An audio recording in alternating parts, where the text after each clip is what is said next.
any in the world. So looking forward very much to see if this can be mitigated in any way. Hello, we just have to remember that that climate change report said if we start mitigating today, it's still going to go on for decades, possibly longer. All right, Daniel Lack in Iqaluit for us. Thanks so much, Daniel. And that is the latest news from here in Europe for the moment. Back now to Doha and to David. Felicity, thank you very much indeed. In Egypt, there have been protests across the country. Demonstrations have been organised by the Anti-Coup Alliance, which is an umbrella group of opposition parties. It's the first Friday since the Muslim Brotherhood was banned. So many protesters would have gathered first at mosques and are now on the streets. On the face of it, protests in Sudan, which are getting bigger by the day, are about the doubling of the price of petrol. But there is a sense that the anger seen on the streets indicates a growing resentment towards the government of Omar al-Bashir. Officials say 4 people have died in clashes with security forces. Activists tell us they think it is many more. Well, we're trying to get in touch with one of those protesters in Sudan. While we try and dial the number, let's talk to Joe Temin, who's director of the Horn of Africa program at the United States Institute of Peace, joining me now from Washington, D.C. Give us the background, James, to these protests.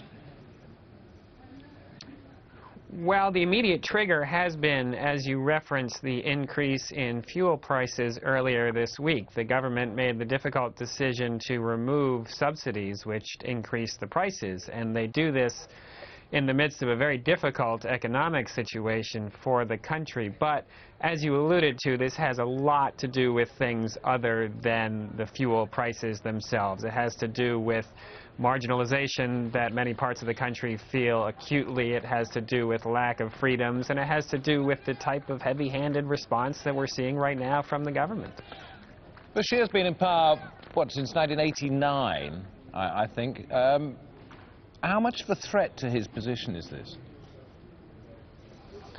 Well, I think it's hard to say, and it's probably too soon to say. This government has proven itself very adept at survival, and it's proven that it's willing to go to great lengths in order to survive.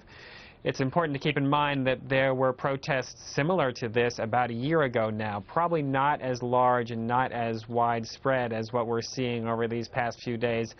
But they have survived protests like this in the past, and they have a lot of strategies to do so. And has it got anything to do with the dispute with South Sudan and the oil that should be flowing from the south to the north and the lack of revenue that that means the north is getting? I don't think this has much to do with relations between Sudan and South Sudan, because in fact those relations seem to have improved somewhat recently, and the oil that originates in South Sudan now does seem to be flowing through Sudan. And when that oil flows, Sudan gets a pretty generous cut of the oil revenue, which should be helping them economically.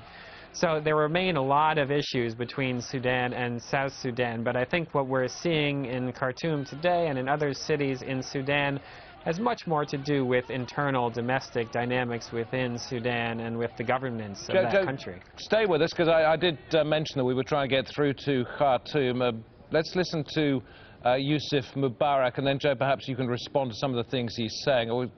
Yousif is a youth activist, a member of the National Ummah Party. You've been on the streets of Khartoum today, witnessed some of the confrontations. Tell us what you saw. Yes, I was on the street today. I was protesting today in Durman, and we came across heavy backlash of security, a security backlash. We were actually dispersed using live ammunition. It wasn't a case of authorities trying to disperse peaceful protesters, but rather trying to injure and even kill protesters. They were following us into the side streets and shooting live ammunition in our direction. Is this about politics, or is it about living conditions? In other words, does it go across party lines because everybody's affected? It's both. The trigger for this latest protest has been clearly the lifting of the subsidies. Cost of living has skyrocketed in Khartoum since the independence of South Sudan, and these latest measures are a hammer blow.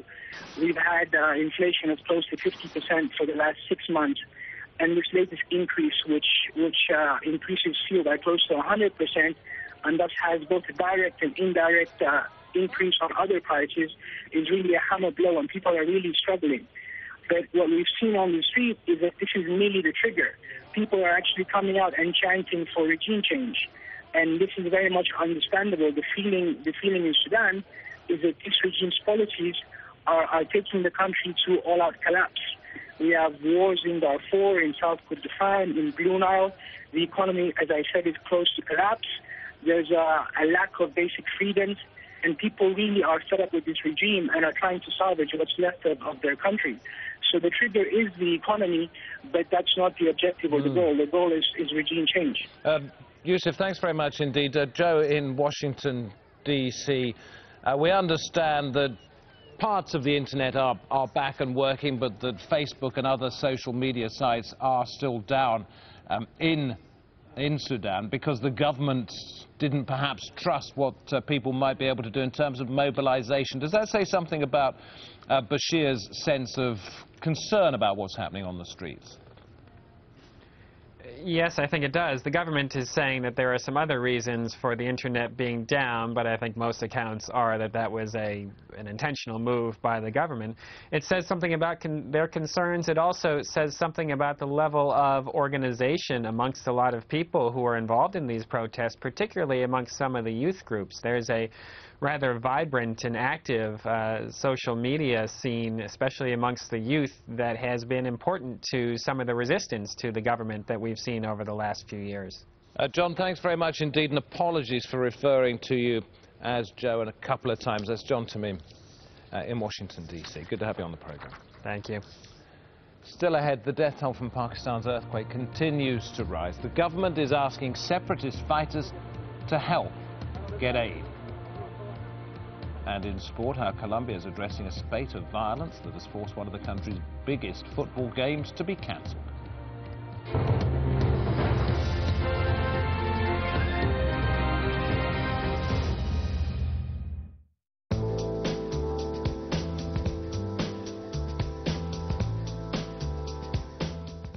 Hello, we've got some rather stormy weather swirling away across western Canada, pushing into the Pacific Northwest.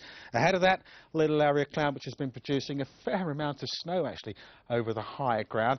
This weather system will make its way in across the plains. Look how long that is. Some very wet weather coming in anywhere from around the lakes right down into that western side of Texas. Ahead of that, it's fine and dry, warm sunshine in D.C., 23 degrees Celsius for Washington there. For Washington State itself, it looks rather wet, it looks rather windy, and that wet weather pushing up into western parts of Canada. 13 degrees in Winnipeg will turn to 23 degrees by Sunday. A much better day coming through here with southwesterly winds. No better there for the Pacific Northwest into western Canada. The wet and windy will continue to batter its way in from the open waters of the Pacific. Our little weather system making its way across the plains. That's still stretching down across a good part of Texas. We'll see some brighter skies in Chicago with a high of around 20 degrees. For the Caribbean, it's not too bad. We've got some fine and dry weather for the lesser Antilles. Greater Antilles will see some bits and pieces of rain. Some showers there into central and western parts of the Caribbean. Some rather wet weather there into Panama, into Nicaragua and Costa Rica. Further north, it's largely dry.